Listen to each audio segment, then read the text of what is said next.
रघुवंशम एक महाकाव्य है कालिदास का, उसमें रघुवंश की चर्चा है, श्री राम के पुरखों की चर्चा है। उसमें एक श्लोक आता है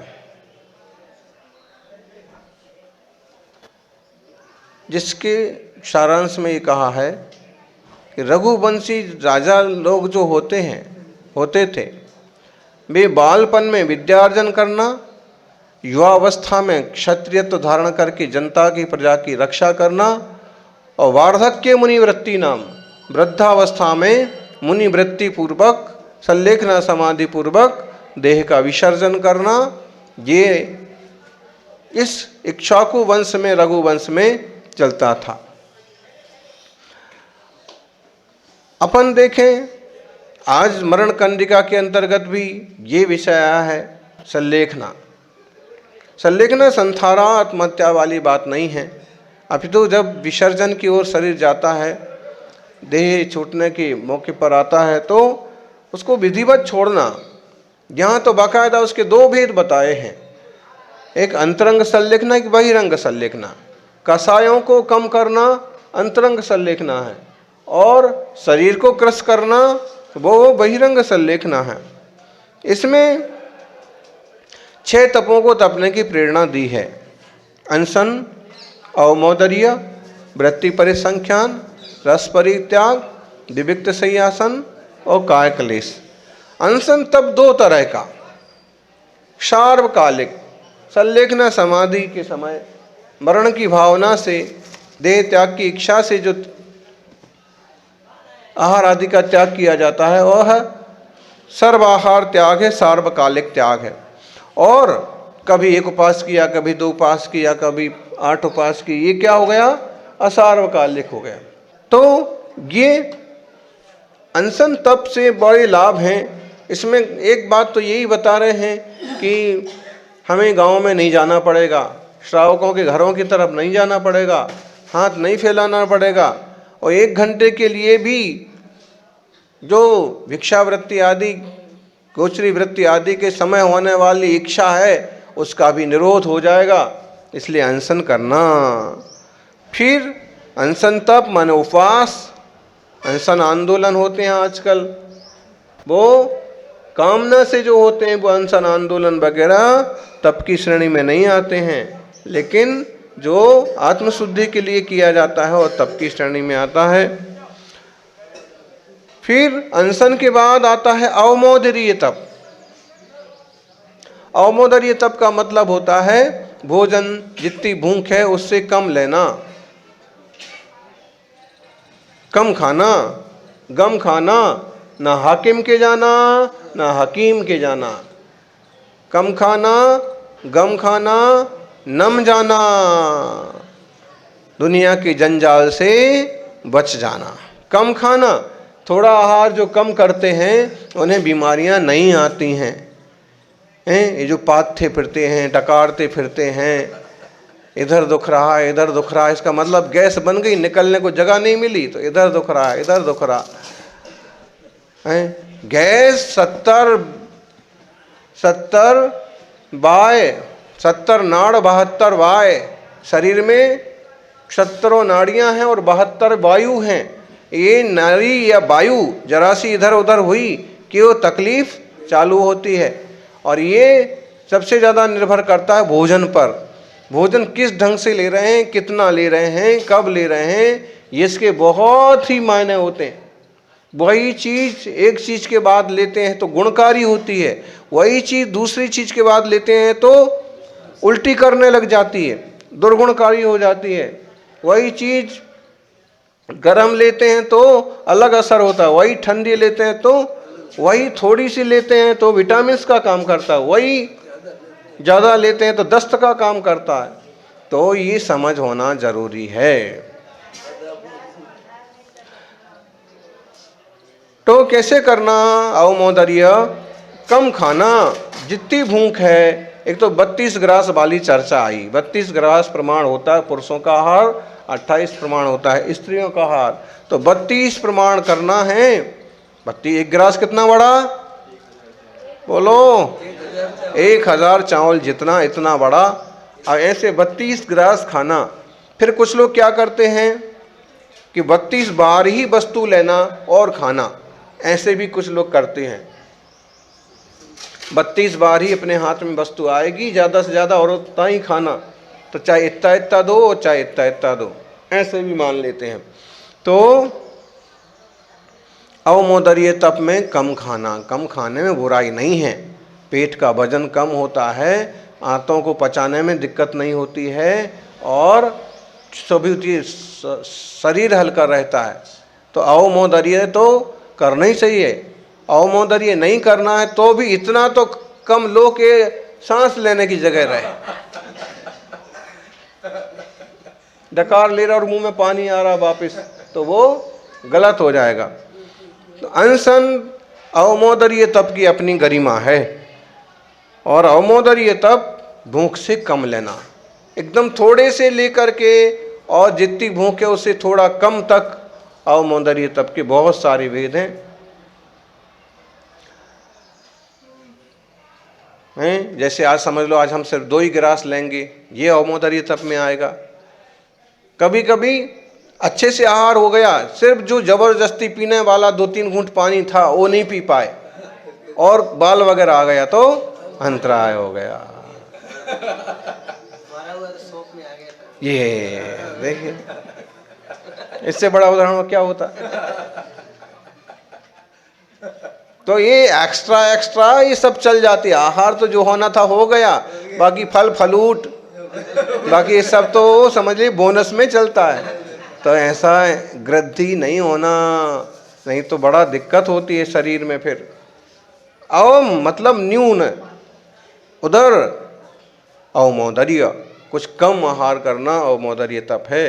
अब इसका दूसरा नाम ऊनोदर भी है, ऊन उदर, कुछ कम करना।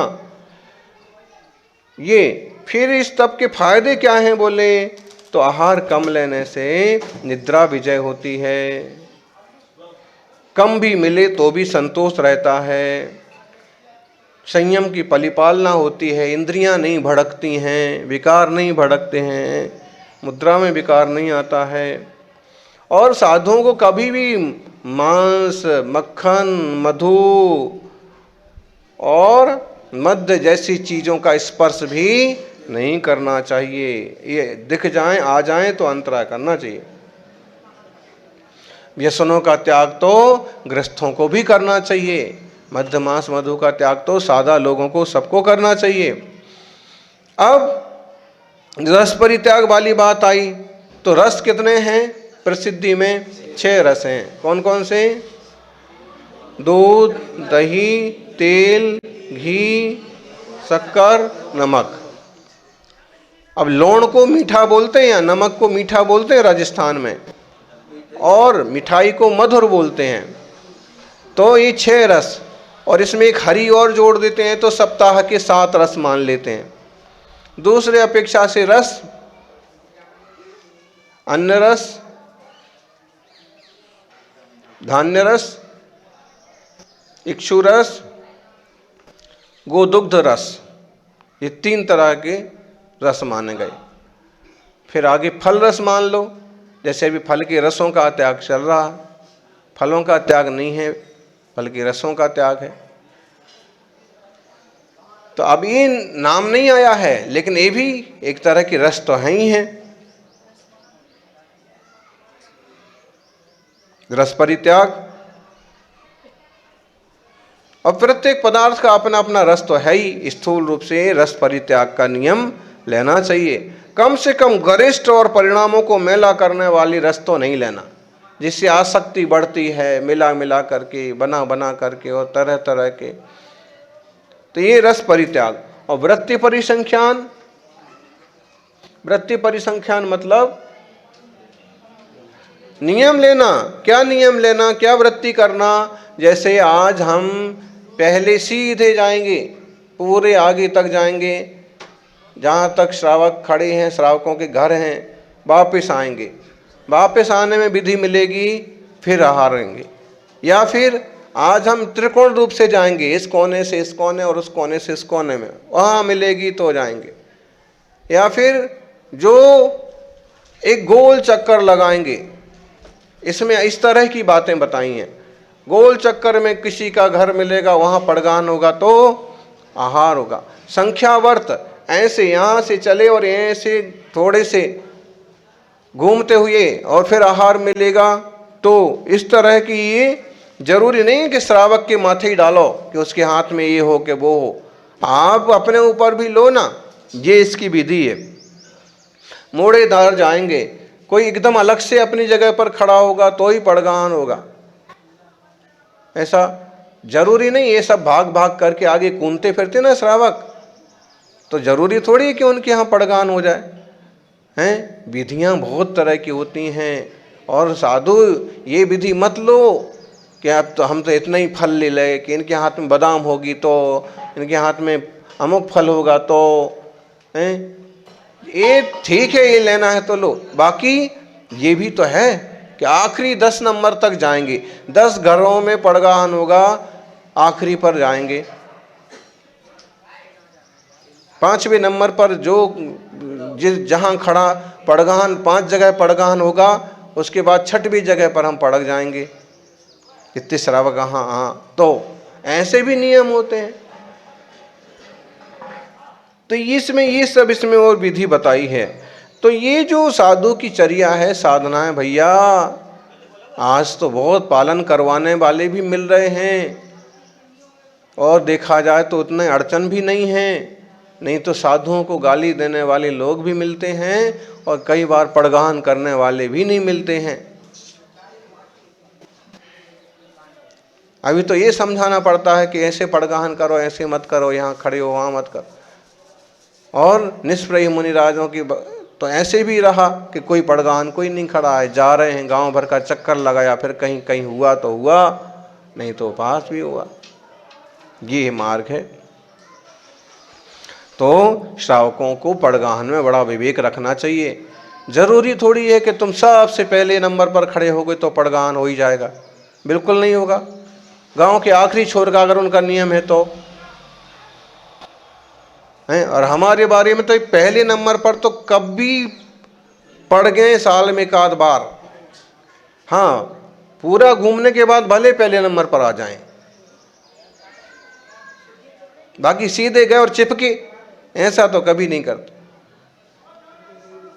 हो सकता है कि वो इसका उनका ऐसा हो कि अलग से ही 4 जने खड़े हों पड़गान को, और ये वस्तु हो, ये अलग से अमुक तरह के वस्त्र हों, पीत वस्त्र हों, श्वेत वस्त्र हों, ये भी हो सकता है। तो वो विधि हो, फिर उसमें क्या ना हो कि ये नहीं है, वो नहीं है, ये नहीं पहना, वो नहीं पहना, कि ये नहीं कलश लो, ये लो, ऐसा पागलपन नहीं करो, पहले ही मत लो। फिर अगर हिम्मत नहीं है उपास की करना है तो पहले से कोई नियम मत लो, सिंपल नियम लो कि गृहस्थ पड़ जाएगा तो उसके यहाँ चले जाएंगे। वो भी एक विधि ही है कि पड़गान हो रहा होगा, तिष्ठ तिष्ठ, तो उसके यहाँ हम चले जाएंगे। तो ऐसे अनेक प्रकार की चर्चा है। इसके एक श्लोक 227 नंबर पर और दिया, पाटका वसद्वारा दात्री आदि गोचरम संकल्पम विविधम कृत्वा वृत्ति संख्या परोयति। और भी फाटक तक प्रवेश कर सकते हैं, जहाँ घर है उसके फाटक तक जा सकते हैं, आंगन तक जा सकते हैं। तो कोई पड़गाहन कर लेवे तो ठीक है, बस सतिका तक जाएंगे। फिर समझ लो कि फिर ये विधि कर लेते हैं कि आज एक ही थाली में रखी हुई वस्तु लेंगे। आहार होने के बाद भी असंतोष जो रखते हैं ना, ये अच्छी बात नहीं है, लालच की निशानी है ये। अरे जितना जैसा हुआ उसमें अच्छे से और विवेक से रहोगे कि ठीक है, और सब बन जाएगा, विटामिन सब पूरा शरीर में काम आएगा, और उसी को कोसेंगे तो उसका और रंग रूप सब अंदर बिगड़ जाएगा। बहुत फर्क पड़ता है विचारों का। इसलिए मन वचन काया की शुद्धि श्रावक तो बोलते ही हैं। श्रावक जब बोलते तो साधु भी ध्यान में ले लो, वो बोला मन शुद्धि, वचन शुद्धि, काया शुद्धि, और तुम्हारी अशुद्धि होती जा रही है। फिर से बोलो ऐसा। तो अब तुम्हारी कहाँ रही मन की अशुद्धि, काय की अशुद्धि हो जाती है। सौम्य होना चाहिए दृष्टि, लेकिन तो काय की अशुद्धि हो गई। और वो तो बेचारा फिर से बोला, महाराज फिर से बोलता हूँ, तो अब तुम्हारी अशुद्धि हो रही और उसकी बेचारे की, वो डर के मारे उसकी भी अशुद्धि हो जाएगी। आहार के बाद भी कुछ लोग ऐसे दिखाते हैं भुक्कड़पना, ये नहीं था तुम्हारे यहाँ, ये नहीं था, तुम ऐसा है तो तुम कुछ दिया नहीं तो कुछ कराया नहीं। अब आहार तो हो गया, अब तुम्हें नहीं जाना उसके यहाँ तो 5-7 दिन मत जाना। बोल करके बुरे क्यों बनते हो, ऐसा क्यों पेश करते हो कि आप कितने लालची हो। नहीं था तो नहीं था, ठीक है, हो गया। वो कहे उल्टा, महाराज कैसा हुआ, या तो आप नाराज हो तो कुछ मत कहो हैं, अगर बिगड़ गया आहार तो या तो कुछ ही मत कहो, और अगर आहार नहीं बिगड़ा है थोड़ा भी ठीक लगा, सहजता से हो गया। बार बार पूछे तो भाई करना क्या है, तपस्या ही तो करना है, 24 घंटे निकल जाएंगे। मतलब नाराज तो हो ही मत, उसने इतना किया है भक्ति भाव से, पड़गान किया, कराना था आहार तभी तो उसने इतना किया। अब आपकी लायक वस्तु नहीं मिली, आपकी त्यागी वस्तु थी उसके यहाँ, उपलब्ध नहीं हुआ, तो अब क्लेश मत करो, इसलिए फालतू त्याग भी मत करो, है कि नहीं। शांतनु, जो आए आने दो, फिर भले 4 बार जाने दो। तो ऐसे नहीं करने का, त्याग करो। उसी आप वहां गए, उसी में से 2-3 चीज का त्याग कर लो। ऐसे ही समझ लो यहाँ से आप रसों का त्याग करना अच्छी चीज है, लेकिन आप यहाँ आज रस का त्याग, नमक का त्याग करके चले गए, समझ लो। अच्छा रविवार है तो समझ लो फिर भी मिल भी जाए, कि लोग समझते हैं रविवार को नहीं लेते साधु नमक। अब समझ लो कि आज का दिन तुम घी का त्याग करके चले गए। अब उसने हर चीज़ में लगभग ग्रस्त है, उसने अपने लिए भोजन बनाया है, उसमें आपको अतिथि संविभाग करना है, उसमें इसे उसको देगा आपको। सारी रोटी चिपड़ के रखी है, दाल में छोंक लगा के रखा है, अब आप क्या करेंगे, भुर्र करेंगे। पहले अब वहाँ जाके देख लेते कि इसके यहाँ, फिर ज़्यादा से ज़्यादा एक बार इशारा कर लेते कि बिना उसके है, और नहीं जी है तो जो सामने आ गया तो आप वो शांति से ले लो, कम ले लो। आज रस त्याग के बजाय उन्नोदर कर लो, कम आहार कर लो थोड़ा, लेकिन क्लेश मत करो। तो सब लोगों का आहार अच्छे से हो, लेकिन ऐसी साधना बढ़ाने वाला हो और जीवन में शांति बढ़े। ओम नमः सिद्धेभ्याय। जय बोलिए 24 तीर्थंकर भगवान की।